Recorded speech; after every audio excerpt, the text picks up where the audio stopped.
Na guys, ang aking kawaning bagong bili. Ito-try na natin siya guys. Hindi ako gumamit ng oil kasi baka may taba yung beef. Ayan guys. Yeah. As you can see, dito talaga siya nadikit. So legit siya guys. Non-sticky. Hindi ako gumamit ng oil.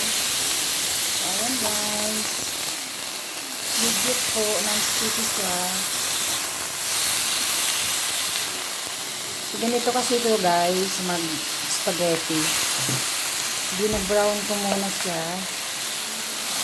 Inaalisan ko muna ng excess oil. Kasi diba sometimes yung beef kahit sinabi nilang laman yan, meron pa rin siyang taba. So, inaalis ko yan guys. Hindi ako nagamit ng mantika. Ayan guys. Non-sticky talaga siya. I hope na tumagal.